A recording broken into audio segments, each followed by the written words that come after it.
What's up, y'all? It's your girl, and I'm back with another episode of A Deeper Dive with Key. I was mid-journal, and I was like, you know what?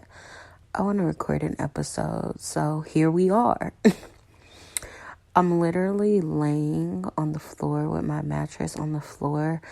I have such, pressure on my back. I don't know if I need a lower bed or a softer bed. But one day, I shall buy me the perfect, most luxurious, softest bed ever. I will have it. I shall have it. But I put my mattress on the floor just now to see if that would help with the pressure on my back, because it feels like I'm sinking in and my back is bending too much. And it's really, really hurting my back. I might end up just putting my mattress back on my bed. I thought it was because it's no foundation. The type of bed I had is one without actually having to have a foundation. It's just the canopy frame and then the mattress. And I thought maybe because of the metal bars that my back was just sinking. But it might be the mattress. I might just have to, that's what I was doing at first. I know I'm getting kind of off track. That's what I actually was doing at first. Before I was gifted a bed, I was saving up for a mattress. But I don't know, things just kept happening. It was just I was never able to save for the mattress. And now I'm saving for my 30th birthday vacation. So we'll see.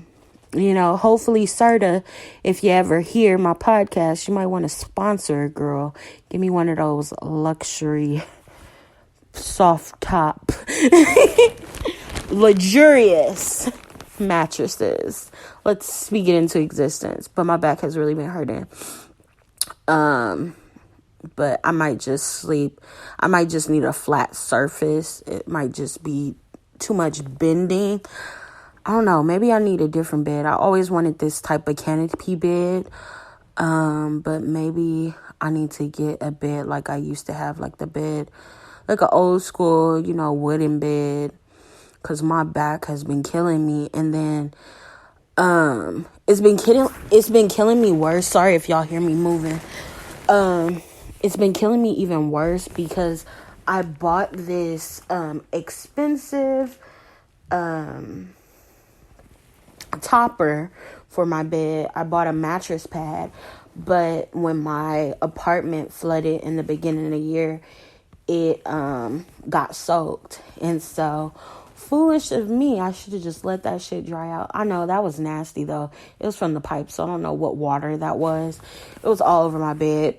So it couldn't have been saved anyway. But I ended up throwing it in the trash. I should have seen if I could take that shit back to the store and see if they would have gave me another one. But whatevs. I either have to buy a new mattress or buy another mattress pad. I don't know. I might just start sleeping in my meditation room. Because honestly, it was hard sleeping on the floor. But I slept better on the floor. And now that I have heaters and stuff, the little heater that I have, the personal heater and actual blankets and shit, I might have to get on that little floor futon situation and call it a dizzy and get back not because I don't have a bed, but by choice. Well, that's always beautiful. But yeah. I don't know. I felt like this mattress was really soft when I first got it. But I don't know. The longer that I'm having it. Damn, it's been a year since I had my bed, I feel like. Yeah, it has been a year. It's it might be coming up on a year since I had my bed. It's kind of hard. I felt like it was soft, but maybe it felt soft in comparison to being on the floor. I slept on the floor for almost a year at my new place. Well, it's not new no more, but at my apartment, I slept on the floor for almost a year. And Someone blessed me with a bed, which I'm so thankful for. And that's really what I wanted to talk about. I know I kind of went on a tangent about mattress and bed, but, sometimes you want so desperate and you work so hard for things and they don't pan out the way they have it, the way that you think it's supposed to happen or the way you wanted it to happen. Like for my bed, for example, I was so frustrated. I was making all this money. I don't know why I wasn't budgeting my money. I could have been bought the mattress that I want, but neither here nor there. Anyways, I really wanted this mattress. I really wanted a perfect bed. I wanted to save, to buy everything in cash and just buy it all at once. And, what did I do? I was saving. I just felt like I was working and I was spending and I wasn't saving shit. I don't know why I felt like that. I just felt like, with just helping people and just, your day-to-day things and your household utilities and stuff and just trying to, try to budget your household. I should have been able to buy a bed, but I don't know why I wasn't able to buy a bed. But anywho, it just felt like it was just farther and far away from me. Like every time I was trying to save, it was just like going away from me. And so, someone blessed me with a bed. They were like, you need to stop sleeping on the floor. Dang, whoever is above me, they are stomping hard as shit. And usually they're like sleep around this time. So that's why I always record my podcast episodes very late because I love when like the whole apartment is quiet. The whole apartment building is like, I don't hear people walking. I don't hear people making noise, people moving in their bed. But like somebody is up tonight and they are stomping their feet like Kirk Franklin is playing Stump Child. But one day I will live in a house where I don't have neighbors. But I don't even know if I want to buy a house right now with the housing market. Maybe I just want to be in a luxury apartment that has thicker walls. Because, I've been just doing my research because I've been trying to save for a house and things like that and set my goals on doing a house, but more so doing my due diligence with my research. But y'all, it's not that the housing is, I feel like if I want it and I set myself out to get it, I know I can get anything that I put my mind to. I'm just kind of wondering if it's a good investment. I've just been watching so many videos where I feel like I was meant to see those that really show me the ins and outs of buying a house. And just because I think I want it, why do I want it? Like a lot of times we want these things that are these labels for success or what we feel would be deemed for success. For example, like, we think like, oh, we need to have a house by this age. We need to have this amount of money. We need to be making this amount of money, especially with like social media. We think we need to be making even more than even back in the day type of money. And so like, it's all these things that are like the pinnacle of success, but they really don't matter. And so I'm recognizing like, I don't have kids. I don't have a significant other. Why do I really want a house? Oh, because maybe my neighbors are a little loud, or maybe these walls are very thin. So like when people go up and down the stairs, I can hear them. When people have a group of friends and they're talking amongst themselves and they're walking up the stairs by my unit, I can hear them and it's very loud and it almost feels like they're in my apartment. Also, like whoever lives on the second floor, it was people before them. So it's always been people on the second floor above me. But the original people, they moved out and now it's new people. But like, I can hear Okay, let me tell you how thin my walls are in my apartment. My walls are literally, these are the thinnest walls I've ever had in any of my apartments. I don't know if it's a Kansas City thing where it's like cheap to live here, but like things are cheaply made. My fucking ceiling and the walls in my apartment are so fucking thin, y'all, that like I can hear when the person upstairs sits on their bed. Like, I can hear when they sit on their bed. I can hear when they walk in their room. I can hear when they take their shower. Like, I can hear when they drag furniture across the floor. I can hear when they go in their kitchen. Like, I literally can hear that shit. And it's so crazy. I was like, this is wild. But getting back to what I was saying, like, we think of all these things are like the pinnacle of success. Like, I need to have a house. I need to have this, that, and the third. And so for me personally, I was thinking like, okay, I just want somewhere quiet because I really like, I don't know if it's because I'm getting older. I really enjoy silence. Like, I enjoy no noise, no TV, no music, no nothing. Sometimes I just don't want to hear nobody, not even myself think, and just hear silence.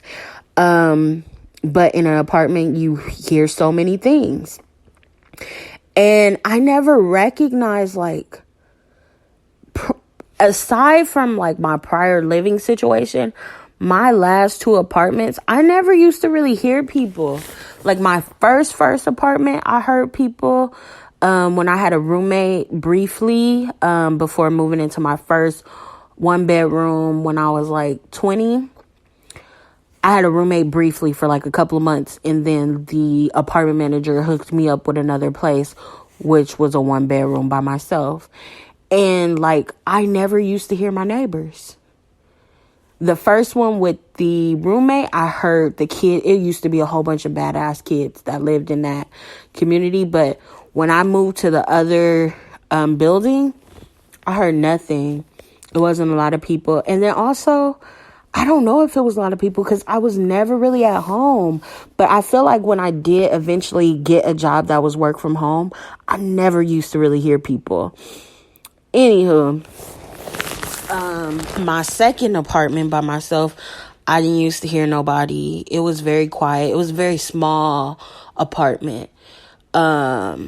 Not apartment, but like apartment community. All my apartments prior to this apartment have been very small. And so I thought like the bigger the apartment complex, the like more luxury because they have like a gym and they have a pool. So I'm thinking like it'll be nicer. But like these walls are like paper fucking thin. And they be blowing my mind. So I really wanted a house. I always envisioned myself having a house like when I got married and stuff.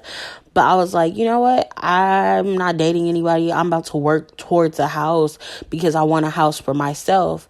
And then in the back of my mind, I was like, okay, is that kind of like the pinnacle of success? Do you really want a house? And so I'm so grateful of all this content that I've been coming into during my research on a house because it's really letting me know that like, oh no, I don't need a house because I see so many homeowners, especially Black homeowners, women saying how hard it is. Like, you know, if you're not a real estate savvy, you know, techie type of person. And I feel like if I was to buy property, I wouldn't live there personally, just as a single woman. I think, you know, we see all these real estate gurus and people saying, you should buy a house, you should flip a house. And I think that's kind of a part of the reason why our fucking housing market is in shambles. Because everybody is trying to fucking flip houses and they're skyrocketing the home prices. So it's like, they want to make a profit. So it's like everybody is trying to make a profit right now. Everybody is trying to be billionaires and millionaires, and our economy is fucking collapsing before our eyes. The rent everywhere is like astronomical. Like the rent has never been this high in different states. And like, I am so grateful. Granted, Kansas has fucking shitty weather, terrible, terrible. But I am so grateful that a lot of people don't recognize how cheap, how dirt ass cheap fucking Kansas is. And so maybe I shouldn't have said this on this podcast because I don't want more people moving here. But like, God's going to provide regardless. But like even places that like Atlanta that used to be very cheap are no longer cheap. And it's becoming like LA or like just so many different places, like even in the South and in like rural areas are being very expensive right now. And everybody is buying into real estate. And so it's like it's like a mixed thing. People are saying like, oh, the housing market is going to crash again and it's going to be worse of all time. Oh, this is going to happen or this is going to happen. It's just so many things that people keep saying. And it's just like, I just feel like do what works for you. But as I've been doing more research and actually seeing not just a whole bunch of real estate people that want people to go to their fucking seminar, because let's talk about it. A lot of people, they're not really teaching financial literacy. They just want you to buy into their fucking bullshit ass seminars that continue to make them rich. And that's cool. But it's like, if you're going to teach people the real. Some of them don't really be trying to teach, black excellence, economic, freedom and things like that. They don't really be teaching that shit. They just be teaching a whole bunch of bullshit to keep them rich. People go to all day seminars, still be broke as shit, broke as the fuck. But anywho, I'm just glad like I come across a lot of authentic content where like I've seen multiple like black women owners and they're talking about like how it's hard, especially as a single black woman, as a woman that maybe doesn't have a lot of male family members. And because I live out here by myself, all of my family is in California. Well, the family that I talk to, but even the family that I don't talk to, a lot of my family that I know of, majority of them have migrated to California. So they're both in Southern and Northern California. So I don't have anybody. It's funny. I don't have anybody out here that is like my close family. I do have a lot of guys in my family, but my people on my mom's side, they're actually originally from Kansas, like the Kansas area. I did a little bit of my research, just looking into my history, and I recognized that it's so many people, like my great grandparents on my mom's side, they were like from Kansas, like, and so I kind of feel like God bringing me out here was in a sense like a spiritual journey. Even though, like, I didn't reconnect with, like, all my family or nothing, reconnect with any of my family, I just feel like I was meant to be here. Like, this is sacred ground. Like, my great-grandpa is buried out here, and I never knew.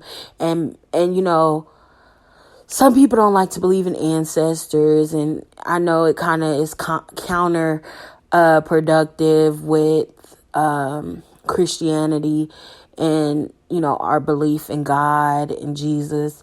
But I would like to say that it's so many people, and I guess with me losing so many people, it kind of helps me with thinking that I got an army of people on the other side, along with God, advocating on my behalf, advocating for me. And I just feel like I've just been so blessed being out here.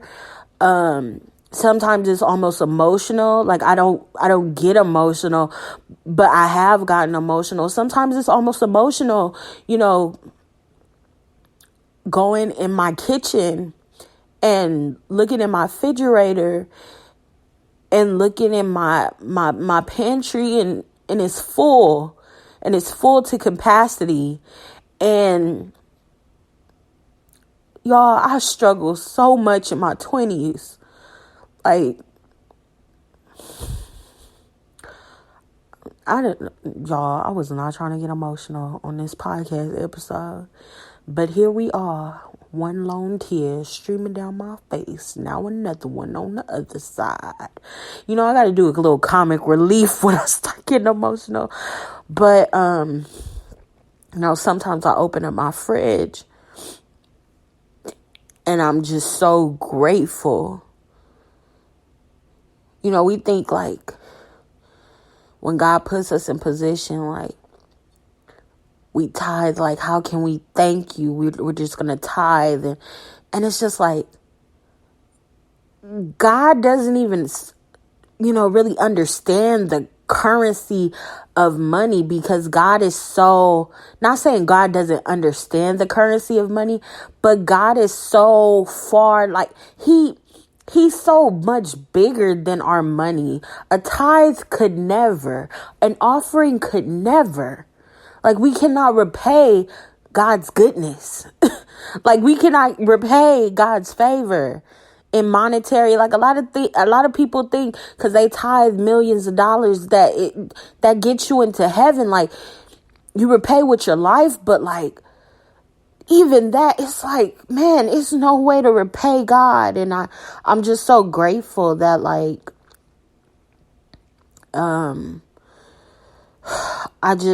I have so much favor on my life in this moment, because I really struggled hard. Just the fact that somebody, like, I never sent my homegirl, I never sent her the video. But like, when I opened the door and seen the bed outside, I cried, because nobody has done something that big for me, especially a person that didn't know me that long. Like, we had known of each other. We kind of, you know, DM'd back and forth, but we like had got really close for a period of time last year. And I'm just so proud of her. Just like, I came across her mailing list, sometime this week, and I texted her, and, you know, we don't talk, but, you know, it's still all love. But it's just like, it's crazy to see like the things that we prayed for, the things that we talked about together, and how we interceded on each other's behalf. It's just happening for the both of us. And like, I'm just so proud of her. She's putting herself out there. She's talking more. And like, I just know, like, my billionaire sis, like, she on it. She next up.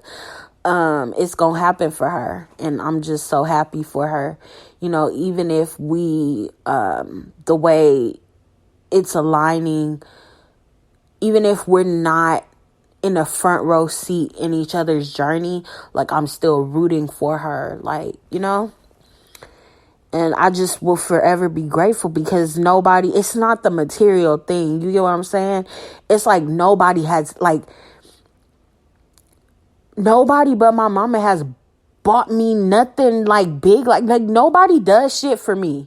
Like, and I don't mean to say that like nobody does shit. Like, people have done things for me.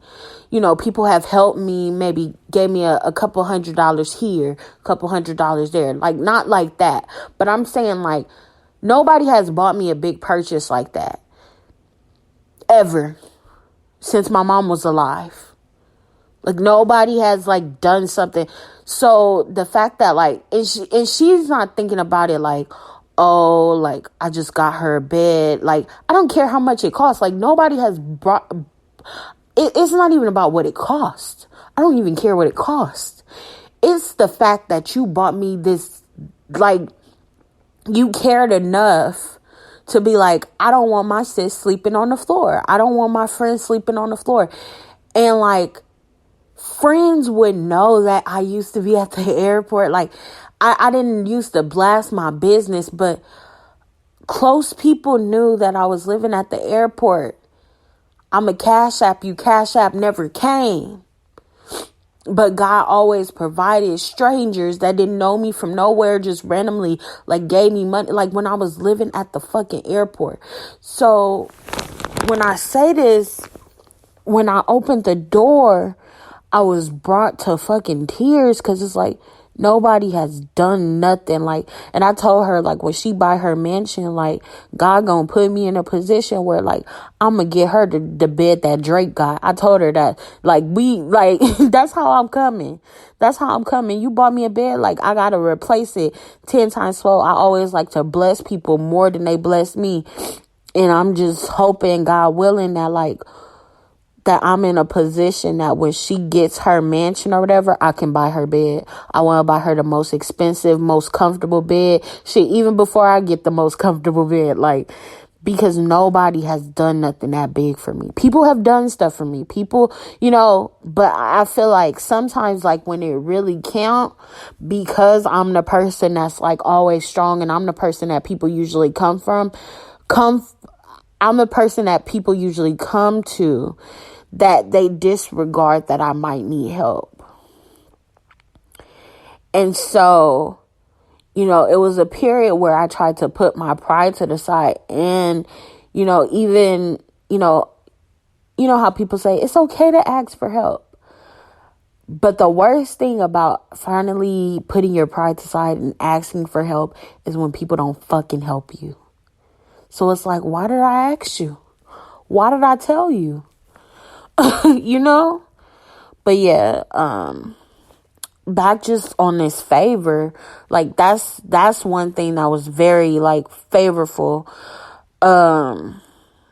just so full of favors, just like going outside my door and somebody like, oh my God, I check your, not oh my God, but go outside. They just told me they delivered it. Go outside and open your door. And I'm like, no, people have told me so many things. People have said they were going to do so many things for me. So when somebody told me they were going to buy me a bed, and they actually bought me a fucking bed, not just any bed, the bed it's not even the bed, y'all. It's the fact that this person that just met me listened what I actually wanted. Like, got me the exact fucking bed that I wanted. Like, literally, the exact fucking bed that I wanted. Like, shit still blows my mind. That, like, I was fucking sleeping on the floor, not by choice. Like, right now, I can put the mattress on the floor, and I'm sleeping on the floor by choice. I'm going to put it back on there. I was just trying to see if it would release some pressure from my lower back. But I think a lot of the pressure comes from me sleeping on that bad bed. So now that even if I have a better bed, I might have to get like a posturpedic bed type bed, because that bed, when I was in that housing program, it like really fucked up my back. I didn't realize how bad it fucked up my back. But anyways, yeah, just meeting somebody who was so new in my life that did something like exactly what I said, like, no, you went and you actually researched the exact, like, that matters. Like, that shit crazy. And it's crazy because I could have bought this bed. Like, I had the money. I just wanted to save up to buy the best of the best. And so it just felt like I was drowning and trying to save it, because I literally had the money to buy the bed that I have now. But it's crazy. But I was just going to wait. I was just so stubborn. I was like, no, I'm just wait until I have the most money to buy exactly what I want, But the frame was the exact bed that I wanted. But man, it's just so much favor. But even going back into that, like, someone who like hasn't been around you that long, like getting exactly what you wanted. And I had a best friend that bought me the wrong cake every year on my birthday. Like, if she bought me a cake, it was the wrong cake. And so I finally released that friendship at 23? It took me a while. We have been friends since I was 8 years old. And I finally released that friendship when I was 23. And it's just the fact that, like, even if the people that came in my life after the fact didn't stay, I'm just grateful that God showed me that, like, I can bring this person in your life. This person may only be in your life for 15 minutes, but they're going to do something so thoughtful and used to tolerate people. And it wasn't even really tolerated. I really loved my best friend.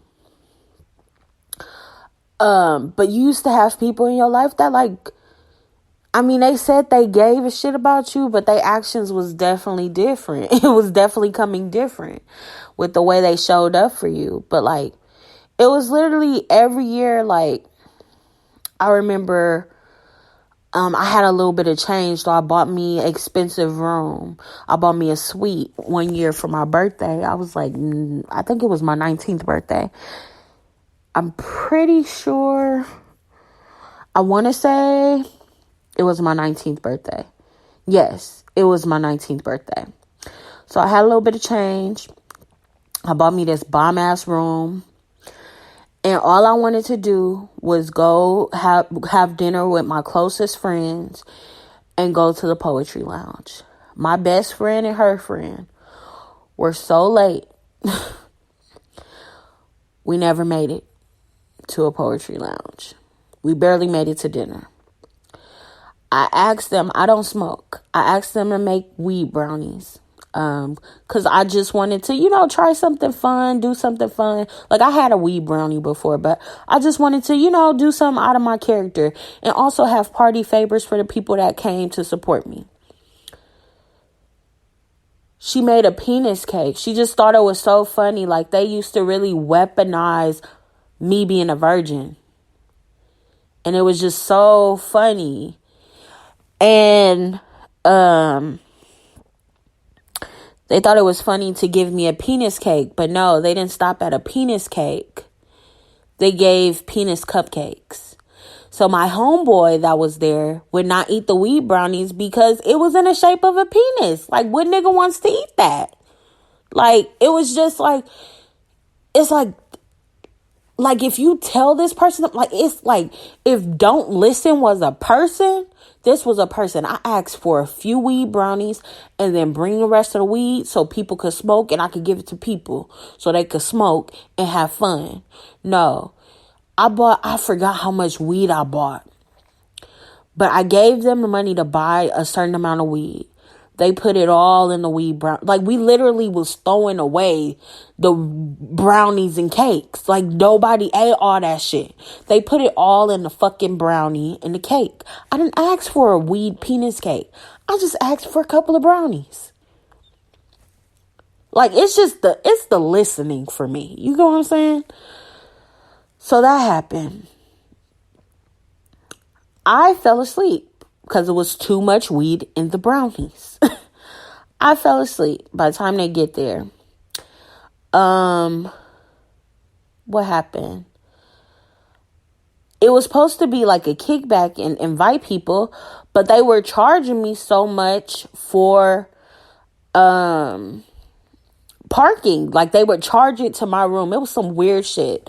I was at the Los Angeles Intercontinental. I'll never go to that hotel again because they were just wild. And the room wasn't even, like, it was bomb. I don't remember how the food tastes. I was high. I was high the next day. It was so much fucking weed in one brownie, y'all. Like, I was high the next day. High 2 days in a row. Like, how? That's too much fucking weed, right? I'm acting like y'all can fucking respond while I'm saying, but yes, that was too much fucking weed, y'all. So, boom, there's that. We didn't end up inviting people, or we weren't supposed to. I go to sleep because I'm too intoxicated because it was too much fucking weed in the brownie. Didn't even really get to drink like that. Somebody is inviting people to the room while I'm asleep. And the parking is what? who's charged for the parking? And I think it was some outrageous shit. Like, it was $50 per parking pass or $20 to $50 per parking pass. And it was a whole bunch of parking passes on my shit. It was like multiple, not just my homegirls. It was multiple people's parking shit on my shit. So yeah, I was not happy. It was kind of like a violation. Like, you kind of violated me because you invited people when I said it wasn't going to be no kickback no more. And I had to pay for this shit. Yeah, I wasn't fucking with that. Then my 21st birthday, late again. By the time they get there to pick me up, I'm already drunk. I bought my own liquor. I'm already drunk. I can't enjoy myself. It's like damn near, I feel like 11. This is my 21st birthday. They showed up so late. They're the ones that were driving. They showed up so late. I was already fucking drunk. So like, I didn't do nothing. Like, we went to California, Kitchen 24. I don't remember what the food tastes like. I just remember I was drunk and I had some type of tortilla soup that they told me to get. And I didn't even get out to go to the club. This was my first time being able to go to a 21 and up club. They wanted to go to some dumbass Jamaican night. Not saying the tradition of Jamaican culture is dumb. I love Jamaican culture. It's because, like, y'all wanted to do what y'all wanted to do. Granted, I love Afrobeat and reggae. But, like, at that point, like, I would want to go to a hip-hop. It's just literally everything was what they wanted to do. Never what I wanted to do. The cake, they gave me a piece of cake. And it's just like, when people repeatedly buy you shit that you hate, it's kind of like, do you even fucking like me, bro? Like, do you even really care about me? Because I don't ask for a lot. I don't ask for shit, to be honest. I'm always doing for other people. So it's like, if you purposely buy me the wrong shit, you just buy me what you like, that's crazy to me. That's fucking crazy to me. She bought me cheesecake. I don't eat fucking cheesecake. I hate cheesecake. I do not like cheesecake. I do not think it's good. It does not taste good to me. She bought me fucking cheesecake, bro. And I just gotta be happy. That shit sat in that fucking refrigerator, bro. Like, that shit sat in that fucking refrigerator. And it's just like, how many years in a row does a person ruin your birthday? And then you have to just be happy and just grateful that somebody did something to you. And they did all the wrong shit. It's like if you're allergic to a certain type of cake and the person keeps buying you cake. Like, bitch, do you hate me? Like, do you want me dead? Like, what's wrong with you? You get what I'm saying? Crazy. But yeah, I had to get rid of that friendship. And, even with times when you get older, when you try to reminisce and you be like, oh man, the memories, we had so many good times. Don't forget all them foolish times. Don't forget when people had you fucked up and they didn't know your worth. And that bring you back, reel you back in like, no.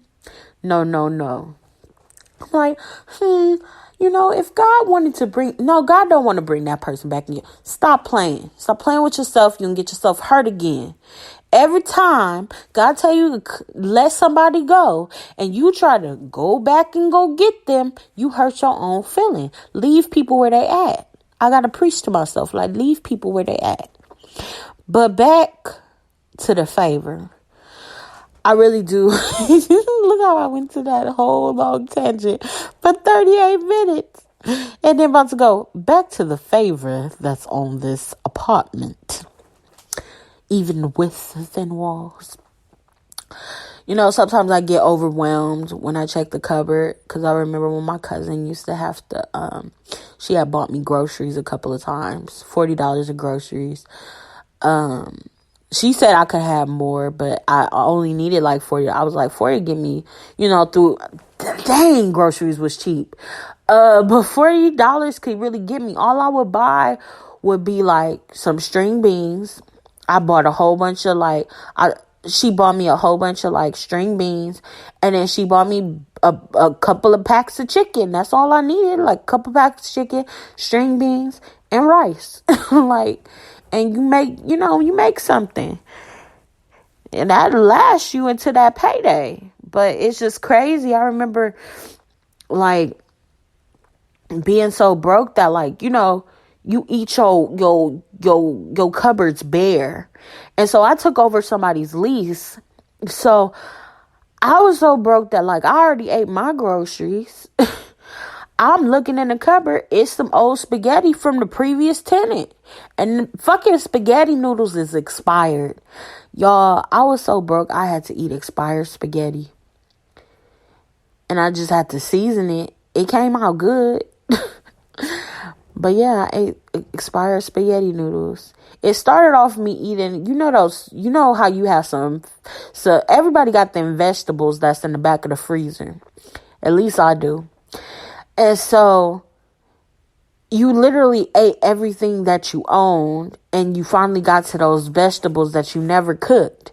So then you're trying to make something with broccoli. And so before vegan was really a thing, I was making some fucking broccoli tacos, because all I had was fucking taco shells, hot sauce, ketchup, and tortillas and fucking olive oil. So I fried up some taco shells, and then when I ran out of broccoli, I just fried taco shells and ate it with ketchup. Then when I ran out of that, I ate expired spaghetti noodles. And then my cousin had bought me groceries.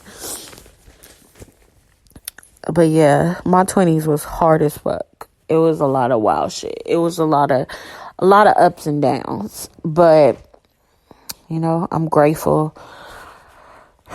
It made me a stronger person. But I would not want to do that again. But, getting back to, just being here and now, and how I brought up that bed, it's just like when you be working so hard for something and then somebody just, it just comes.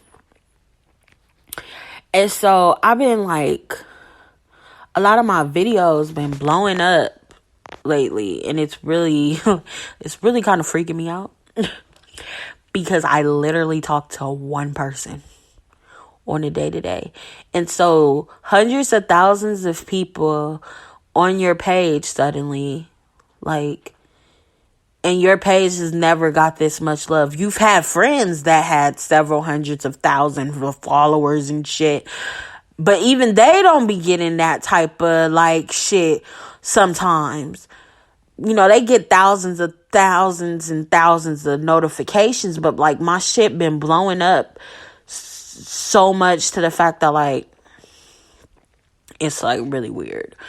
And so the way that I bring it back into perspective is like, I recognize that this shit is not real. And I'm so grateful that I had many friends that had huge platforms, that as my platform is growing, that like I recognize that this shit is not real. I've known many people who were famous on social media that, they had a hard time. Like, they had a hard time in life. I've met many people. And so I just recognize that this shit is not real. And so it's this one video that's blowing up, like, and it's giving me thousands of followers out of fucking nowhere. Like, literally, I just hit 1,000 and I'm almost at 5,000 already within a couple of hours. That's how big this video is blowing up. The video is at 100. It's probably more than that. It was at 111,000 views in like a couple of hours, not even a couple of hours. And so it's doing bigger than the one that I thought was doing. Like, the post earlier this week that blew up, it was doing like 1,000 every 24 hours, 100,000 every 24 hours. This shit did 100,000, over 100,000 in like a couple of hours, not a whole 24 hours, a couple of hours. It's almost making me fucking uncomfortable the way the fucking followers are just like flooding into my shit, and I'm just like, what the fuck? And then it's also like people being like, I don't know, entitled. Like, does this mean I have to follow all these people back? Because I don't like nothing that y'all post on y'all page. And I literally use this shit for fun. It was a point in time where, like, last year I was very intentional, and even a little bit, well, no, not really this year. I feel like last year I was very intentional across all platforms on like what I posted. I really wanted to make great content and things like this. And then this year I've just been focusing on joy. I don't have no real like goal list that I wrote out. I feel like all my life I had a goal list, and I'm always trying to accomplish these goals, and I always used to be disappointed at never accomplishing shit. And I just felt like shit because like, oh, I'm going to be this, I'm going to have this much money by this. I'm going to do this. I'm going to be able to quit this job. I'm going to be this part of successful. I'm going to be able to own this type of business. And And it would just not happen. And I would put in so much work, or I would do something or try to invent something that, you know, I felt like was important, and it just didn't fucking pan out. And then this year I just like, I deactivated all my Instagrams. I deactivated my Facebook and even my Facebook business pages. And I just said, I'm focusing on joy. I'm focusing on making me happy. And so I started using TikTok strictly because I wanted to fucking laugh. It's enjoyable for me. It's like a hobby. I use it to fucking laugh. I make myself laugh with the funny things. And it was funny because not too long ago, I was trying to be intentional. Like, oh, okay, what type of sound should I use? I was like, I feel kind of weird because it's going against who I am, trying to use trendy shit. Like, I am the trend. I've always been a trendsetter. So, when I just started coming to myself and just doing what I do and not trying to be trendy or use a trendy sound. Like, if I use a funny sound, it's because it goes with what I'm thinking and I just want to fucking use it. But the shit that's been going up is like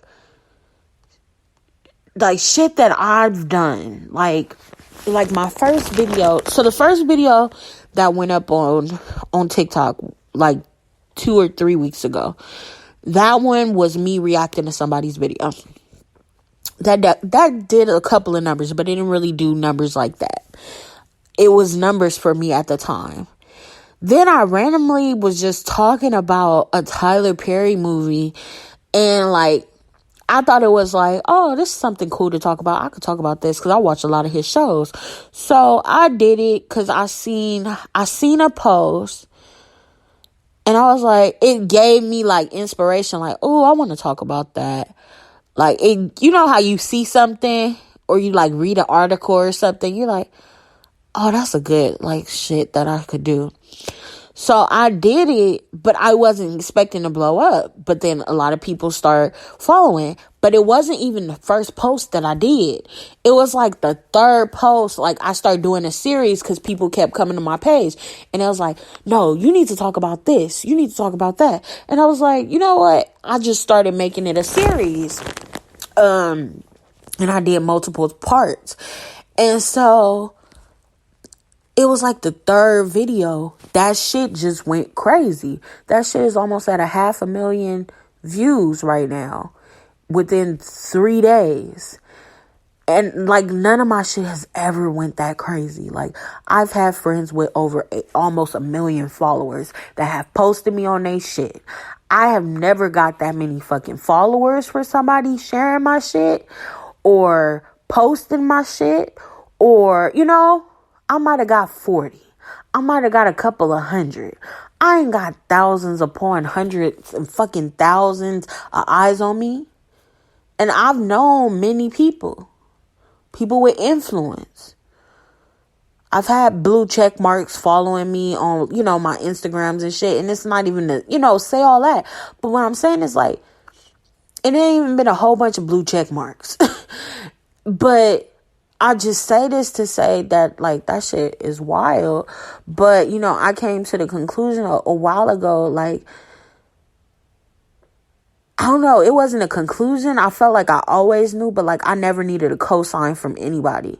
I think some people have came in my life and they were under impression that like we could help each other, like because I'm so creative and like, oh, well, I have a platform, so like, you know, I could help you or whatever. And this is not all the people that I knew with platforms. It's just like maybe like one in particular that I'm thinking on the top of my head. And we were like friends for like several years. But I felt like this person, in the back of their mind, they knew I had something to offer. But also they felt like they could contribute to my success. Like they would be like, I don't know, like it was like almost like I owe them. I don't know. I don't know how to explain it. It was a weird dynamic. But not that I owed them, but like that, like I don't know, like they were my connection. Like them posting or sharing, and then like when they backed off, it was like God already put somebody who had 10 times as many followers than them constantly posting my stuff. So it's like you weren't the person that was gonna put me on. And then even when that person was no longer in my life, like on a consistent basis, like God just keeps showing me, like, you know, I put people in here because I put people in here, but also you don't need nobody. Like, yeah, you don't have connections and stuff, but like I am the ultimate connection. I feel like that's what God has been constantly saying to me. Like, you don't need a cosign. I feel like I've always been talented and I've always been like very creative, and people would like connect me with certain people. Like, oh, if you work with this person, you could, you know how LA and that weird shit is. Oh, if you work with this person, and like shit never lasts because I can't fake. And not saying that I go into there faking, but like if we don't resonate with each other, I'm not going to continue this. I'm going to meet you. I'm going to be open to opportunities. But if the opportunity don't pan out, I'm not going to force the opportunity. I'm not going to force a relationship. When you start acting weird, or you start acting fake, or you start acting, you know, iffy, I'm not gonna keep fucking with you just because I feel like you got connections, or you gonna blow up, or this or that. And people, you know, LA is a very mixy place, so like people will be like, and I'm from California, so I can, but it's like I know the authentic, and then I also know the mixiness because I'm a creative person, so I do meet people that are weird in that creative space because there's so many like transplants or people who are opportunists. But I just feel like, especially now, I don't know, I feel like now is not like my redo, but it's like it's like all the lessons in my 20s was preparing me for how I'm about to thrive in my 30s. That's just what I feel. Like, at 19, I had this post that I did on YouTube, and it got a lot of like it got a lot of views quick for the time.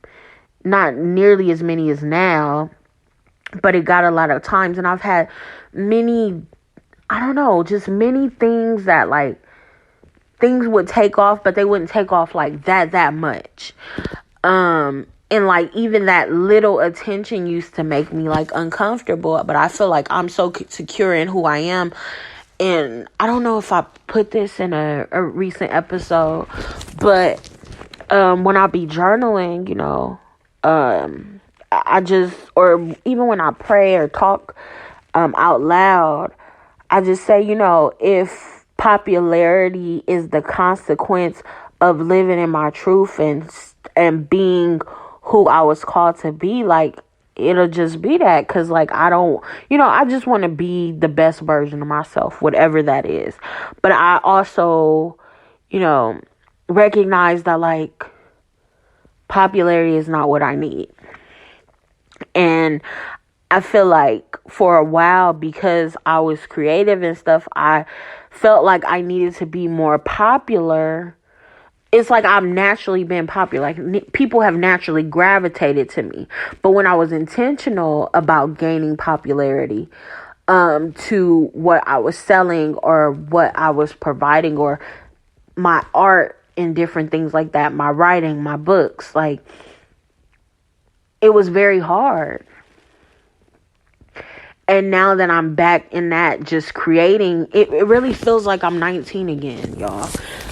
With the way that like I have fun on TikTok, it's kind of like when I started trying to do YouTube, and then randomly this bigger channel found my page, and then they brung a whole bunch of people to like see my shit, and I was just like, what the fuck? And then it kind of put pressure on me, but I'm not letting this put pressure on me, because like I recognize like this shit is fake. Like, it was so funny because like it was this thing on my TikTok that basically was like, oh, you know, you're going to be in the creator fund. You can start getting money if you pass this amount of likes. And so then I surpassed that. And then I got the amount of followers. Then I unlocked this portal. And then they're saying you need 10,000 more views. So I was just fucking laughing. I was like, oh, wow, TikTok is a fucking joke. Because I was just trying to get these playlists. You know, if I make a little coin, cool. But I really wanted the playlist to organize my page, so I can put like the series in one thing. You know, it's a lot of like TikToks where they have the ability to add playlists, and I don't have that ability. So I thought that's what it unlocks. But lo and behold, all this shit unlocks is like lives, which I heard that lives make you gain more popularity and stuff. I was just gonna use it just because. But yeah. Anyways, it was like TikTok was like moving the goalposts. Like they was like, oh, you need 1,000 followers. I hit 1,000 followers. That ain't like, oh, you can be in the creator fund. But they basically had similar wording for the 1,000 followers. And I was like, what is this? It's like bullshit. And so all these people on this app is chasing these likes. So I have made a video, and I'm just fucking playing around, being my sarcastic, natural shit self. And I used this sound from Taraji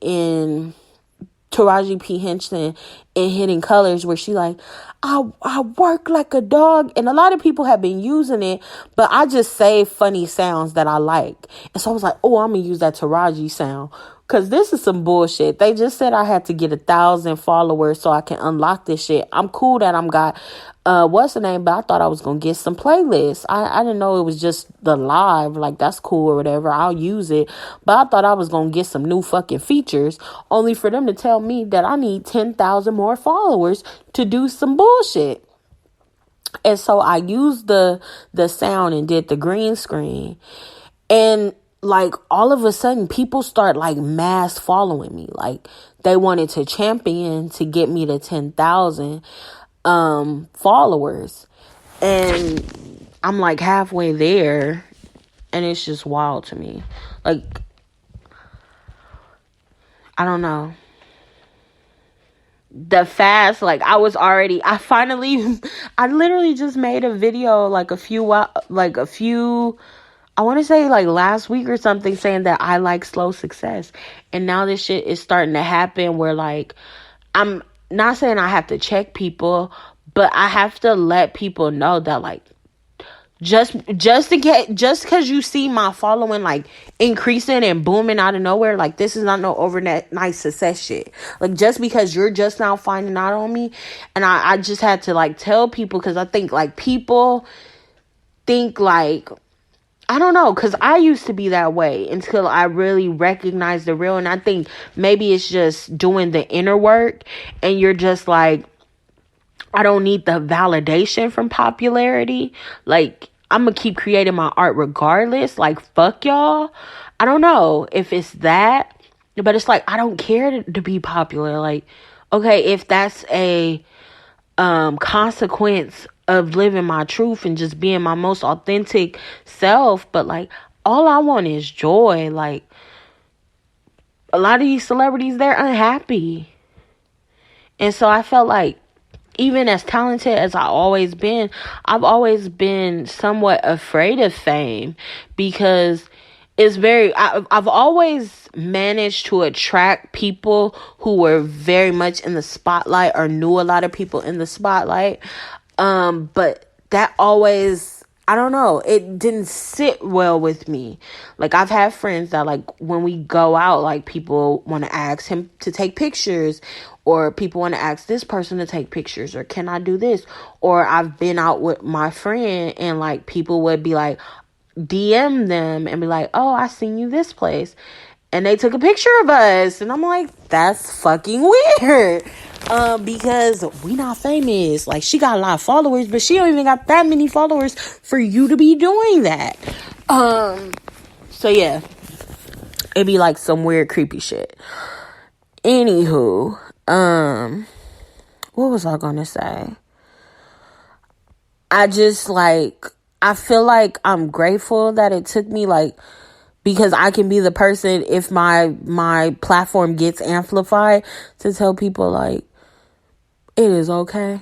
Like, it is okay. Like, I keep seeing a lot of comments like, oh, dang, like, I just followed you, girl, but, like, man, I wish my page could just blow up like this. And I'm just looking at them like, I literally had 178 followers. I was happy with my 178 followers. I'm like, oh, people like my content. Cool. Like, I was cool with it. I was like, I just had 178 fucking followers 2 weeks ago. 2 weeks ago, I had 178 followers. I only had 6,000 likes across my whole TikTok. Today, I haven't even looked at the numbers right now, but the last time I checked on TikTok, I had almost 5,000 followers. And this is happening today, because I just hit 1,000 today, and now I just got 4,000, like, in a couple of hours. I just got fucking almost 5,000 followers. It's probably more than that now. And it's almost about to be 100,000 likes across my face. From 6,000 in 2 weeks? Like, what in the flying fuck? Like, what in the absolute fuck? That shit is wild. And it's so crazy that, like, the first time I tried to use TikTok, like, I blew up. Like, I didn't blow up this big, but my post was blowing up. And then TikTok removed it. And so I was mad, and I was like, fuck TikTok. And so I just started focusing on Instagram. And then I had tried to make a couple of TikToks again, and I wasn't really feeling it, because I'm like, it just this whole platform seems like cringy. But when you start tailoring your For You page and really, I don't know, like, liking the stuff that you like, you start to see more of what you want to see versus, like, the generic For You shit. And so I followed a couple of random people back today. I didn't follow a lot of people. I'm not about to follow 4,000 random fucking people and see everything that they got going, because it's people with no fucking picture, and but even me following a couple of people, I'm starting to see them on my For You page, and I'm like, why are you here? Like, I don't want to be rude and unfollow, but I do not want to follow y'all, because I was just following my family at first, and then I followed a couple of extra people that I liked their content, and then some people were commenting back, and I was like, oh, they seem cool, I'm gonna follow them back. But their content is starting to show up on my For You page, and I'm like, I do not want to see this shit.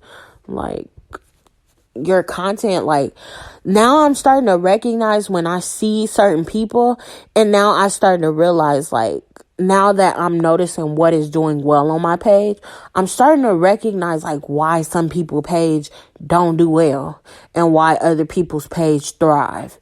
And, like, you can go to somebody's page and you can look at how they're doing their page, and it just looks like a whole bunch of bullshit. But when you start doing better content, your page looks so much different.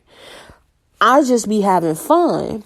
But the way that I do my content now, it looks so much better than when I was first trying to see, because I didn't know what TikTok was. I was just getting on the app. I didn't really understand it. But now that I understand it, but I'm just using it for fun. Just even the way my page looks different. So I see why people are like, my posts keep going up and people are gravitating, because it looks, I don't know, it looks more TikTok friendly, I guess. But yeah, this shit is wild. I don't know. And it's like, I'm almost kind of I'm not afraid of shit. Cause I'm gonna get I'm gonna get what I'm supposed to get. But, I'm kind of I want to say uneasy, but I feel like that's not accurate. I'm just kind of like, I guess on the fence is the best way I can say it. I'm kind of on the fence of all these people like mass trying to follow me to get me to 10,000 followers. I didn't ask them to do it. Like, I was literally being funny, because TikTok, low-key, like, not that, like, I don't take TikTok too seriously no more. I feel like at one point, like, when I was really trying to sell books and shit, I was taking this shit so serious, like, taking social media serious. Now that I don't give a fuck, because I'm not selling books, I don't care to sell books. Like, if people randomly find my book, I know it's a good fucking book, and the shit blow up, cool. But, like, I ain't even been promoting my book like that. So I haven't even promoted my book lately at all, to be honest. But what I want to say is that, like, I'm kind of on the fence about people mass following me and trying to champion me, because they think that I want to get to 10,000 followers, and I don't give a fuck about getting to 10,000 followers. I just feel like I'm not going to speak it into existence. But it's just weird to me, because I know how people like to champion people, to build them up only to build them down. And I'm already starting to see little weird ass comments like, oh, I wish that was me. Or, oh, we felt bad, so we gave you a follow. Like, bitch, did nobody ask you? Like, I'm on my page being sarcastic, and y'all thought it was a cry for help. And y'all wanted to fucking mass follow me and blow my shit up. And I was not trying. Like, I literally was just like, I thought the sound was funny. I thought it was funny that they try to like fuck with us and be like, oh, you only need 1,000 followers to unlock this tool, and you can start monetizing and making money from your post. Only to find out all throughout my comments that, like, they're full of shit. People be having millions of millions of views on their shit, and they only get $10. So don't get into that creator fun, because it's gonna lower your views and you're gonna start being shadow banned. So it's like, y'all doing all of this to champion me to get in this fucking creative fund, and I'm not even gonna join that shit, because all these people like, no, don't do it. They only give you like $10. And I mean, they could be hated, but I just feel like, I don't think that many people could be hating and be like, oh, we just don't want more people to be in it because there ain't enough money. It's so many fucking creators on TikTok. I'm not surprised that, like, people only get a little bit. But it's just weird that they're getting so little, because when YouTube made their platform more monetizing friendly, people were making so much money that it didn't make no fucking sense. So it's crazy. I mean, TikTok is still in its new phases, but it's just crazy.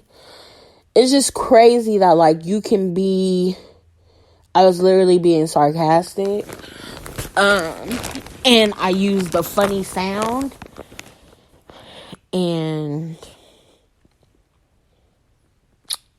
people thought it was a call to action to follow me, and so they are mass following me in droves.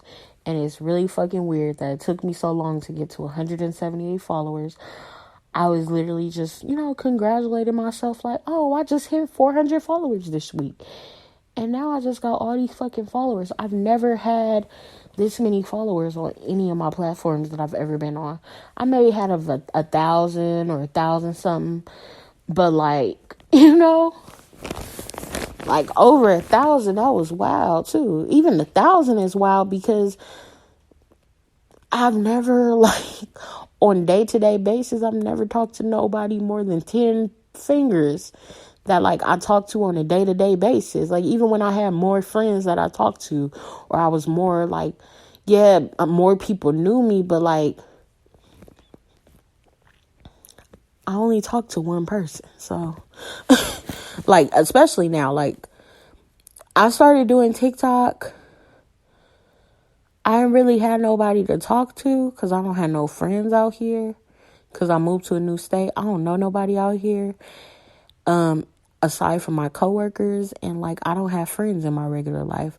I had friends before I moved to this state, and then, you know, life took us in different directions. Wish them all the best.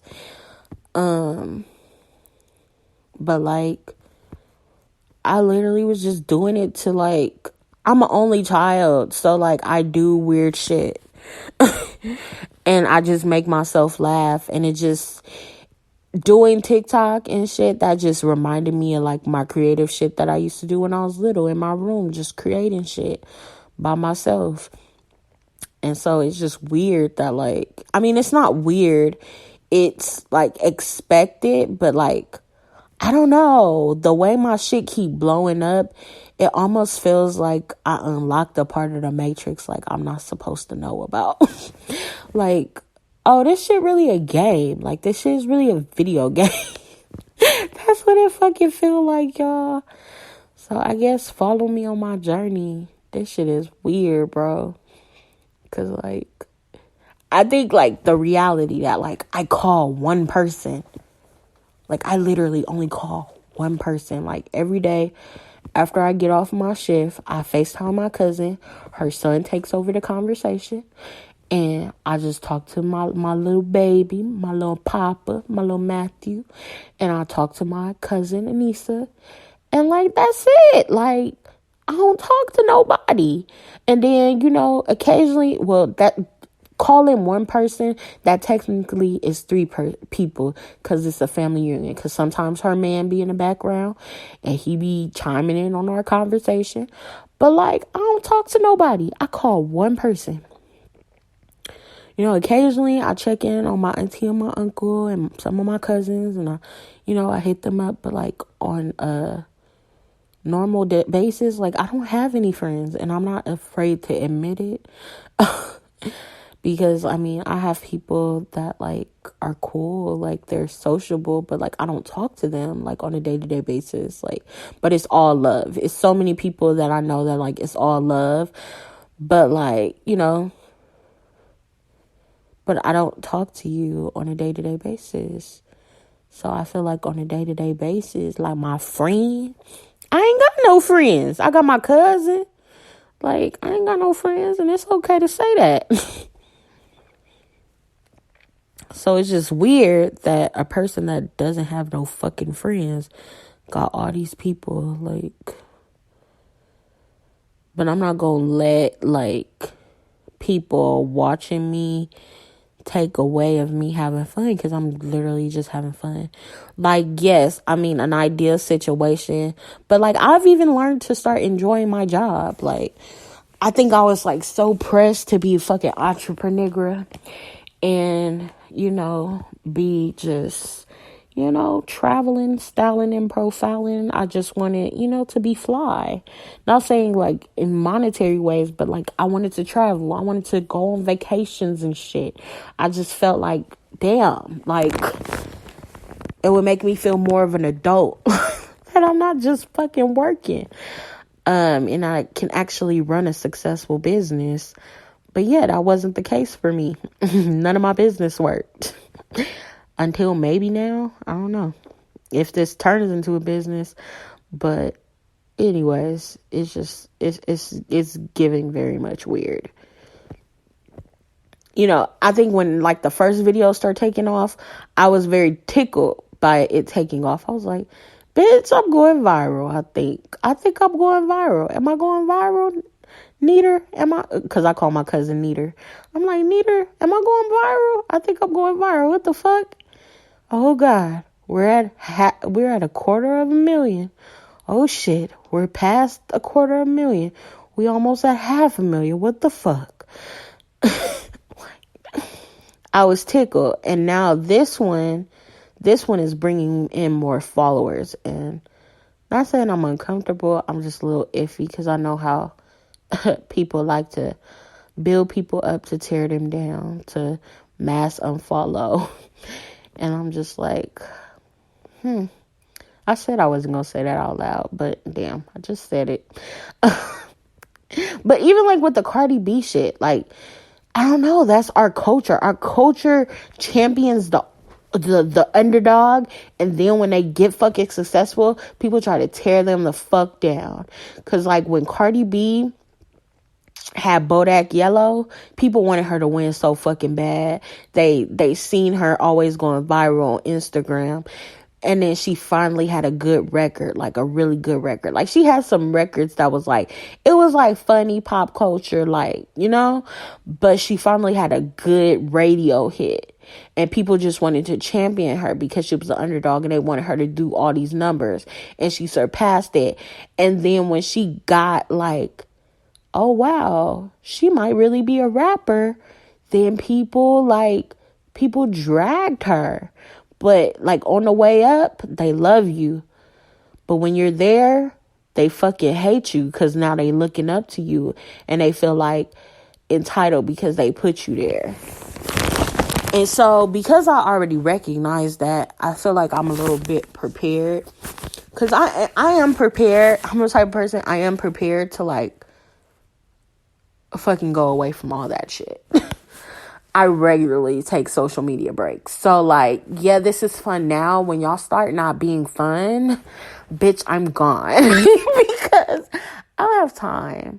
But, you know, would it be cool to do some motherfucking brand deals?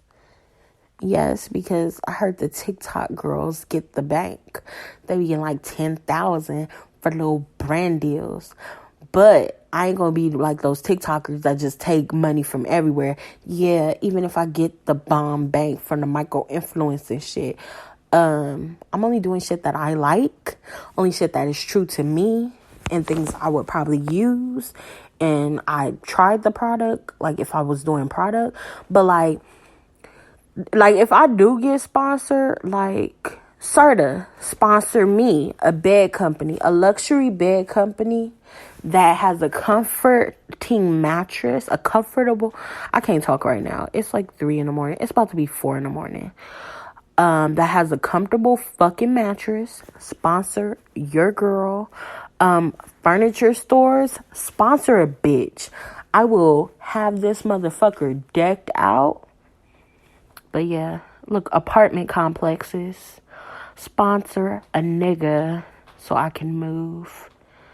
I do want to live in a like, oh, I forgot to tell y'all. So back to what I was saying, not having, I be all over the place, not having, like male family members like near you. Like when I was learning about I was learning about the housing and shit, it just put in perspective, like, I don't have a man. I'm going to have to do yard work, or I'm going to have to hire a gardener. I kind of know how to take care of a house because my mom did it, but I'm not recognizing all the things that go into it, like all these different types of insurances. If you have a house, like my mom had the house in the beginning with my dad. So like all the work that they did, they already did that shit. So like she was keeping up with the house. We hired a gardener. We didn't really have like, our house was good. Like we didn't really have to have people fixing the sinks and shit. But she did know people. My mom was very connected in that. She had friends that know how to do shit. But I don't know, like people buying these houses, if their housing is not like new, they can run into a lot of fucking problems if they have like a fixer upper. And then also like I found somebody, cause like all these little real estate gurus and these fucking people that be preaching this fixing house shit, they always like, no, you don't even have to have a down payment. You can use this. And so to come across somebody who used the fucking down payment and the down payment kind of like fucked her over, the little down payment assistance, I was like, I don't know. Maybe a house is not like, maybe I can just buy that when I can buy it in cash and use it as like, I don't know, a rental property. I feel like if I ever get the money to like invest in like real estate on my own, it'll probably be to rent it out. Like, I was just paying attention to like the shit, and I'm like, it would make more sense to live in an apartment. But I'm probably, so my plan right now, if I don't get like money out of nowhere, cause like shit is just happening to me and I don't know what the fuck. But this was my plan. Like, I don't really have a plan, but this is like what I would like to do. So it's not like a set plan. It's like a plan that's like, God can change some shit if he wants. You know what I'm saying? So my plan is to rent this apartment one more year, one more lease. So I'm on my second lease. I want to release it one more time. And so really like, so this year, I'm saving up for vacation. But next year, I'm doubling up on my savings, and I want to utilize my savings to be like my security blanket for when I move into my next place. So not only is my first, last, and deposit, but y'all, but it is going to be like a safety, security for me to live somewhere more expensive. If I have to live somewhere expensive, I don't want to live nowhere that's like $2,000. But if I have to live somewhere that's like $1,500, $1,600, that would be okay. But I want to live in like this place is cheap. This is still cheaper. This is my biggest place to date on my own, and it's still cheaper than my last apartment that I actually pay rent on. So I want to utilize this being a cheap place to stay one more year. It's probably going to go up a little bit, but it shouldn't go up that much because ain't nobody moving to fucking Kansas. Unless they listen to my podcast, but it's shitty weather out here. Terrible weather. Terrible. But anywho, my plan is to really stack up next year. I've already started my savings journey. I'm so proud of myself. Can I tell you, like, my financial literacy, like, early 20s, I struggled. I went from having great credit to fucking up my credit real bad in my early 20s. And so to have, like, all my credit cards unsecured, and the ones that started off as secured, refunding me my security deposit and graduating my cards. Like, I'm just so grateful that I'm being a responsible bitch. And I had to say it like Bretman Rock. I'm being a responsible bitch. And yeah, I love that for me. I love that money and opportunities are coming towards me. People want to lend me money, like financial institutions. They want to give me loans and shit. And like, I'm just a good person in society. It feels good.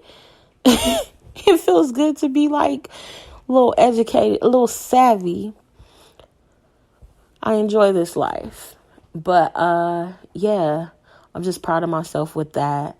So yeah, the plan is do another lease, save. But you know, if I can get rich, come on, if I can be a tech girl and get $100,000 a year, or if I can get a couple million or a couple billions, you know, God, you can do whatever you want to do in my life, okay?